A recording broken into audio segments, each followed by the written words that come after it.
કાર્ય કરવું. છેવટે વાસુ તેનું મૃત્યુ જાણવા માટે થઈ અને પોતે રવાના થાય છે. જતા જતા ભોયરાની તપાસ કરી અને ભોયરાની અંદર જે કુટાકની પત્ની દેવકન્યા રહેલી હતી એની પતિને માની અને હે દેવકન્યા, દેવતાઓની સામે યુદ્ધ કરતા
પછી જ મારે યુદ્ધ કરવા જવું. પોપટને જો હું જોતો રહીશ તો જ મને આનંદ થશે. ત્યારે દેવકન્યાને શંકા પડી જરૂર આમાં કંઈ ગડબડ છે. તો તે રજૂઆત કરે છે, સ્વામિનાથ પોપટ તો નહીં આપે. આમ કહીને પોપટને પાછો મૂકીને કહે ત્યારે વાતનો વિચાર કરે છે, હજુ કોઈ વાતની ખામી રહી જાય. ત્યાં રજૂઆત કરે છે કે મને તમારા પર પૂરેપૂરો વિશ્વાસ નથી, માટે હું પોપટ આપી શકતી નથી. તું વાતનું કુટાક્ષના રૂપે બોલે છે કે કેમ વિશ્વાસ નથી? સ્વામિનાથ, દૈત્યને મારવાનો છે, કુટાક્ષ મરતો નથી. તો તમે એને આવા કયા વચનો આપેલા છે કે મરતો નથી? તાની વાત મને બતાવો. એ જ વખતે ભવાની પાર્વતી કુટાક્ષ સામે રજૂઆત કરે છે કે મેં એને અમરપદ જેવી વાત કરી છે, એટલે પોકી અને મેં એને આવી જાણ કરી તપાસ મેળવી અને વાસ્તુ પોતે પાછો ભોયરામાં આવે. દેવકન્યા સામે રજૂઆત કરે છે કે વાસ્તુ પોતે યુદ્ધ ભૂમિમાં આવે છે. યુદ્ધ ભૂમિમાં આવતા કુટાક્ષ દૈત્ય એની સામે યુદ્ધ કરવા આવે છે. એવા પોપાટે લીધો રે ત્યારે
ધ્રુજવા લાગ્યો ત્યારે પોતાનો વિચાર કરવા લાગ્યો કે છેવટે કારણ કે ચારે ઠેકાણે જો હાથું બોલો તે મેળ થતો હતો.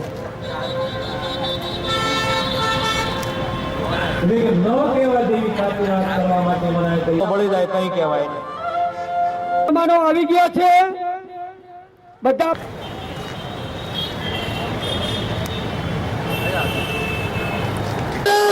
માતા કી વંદે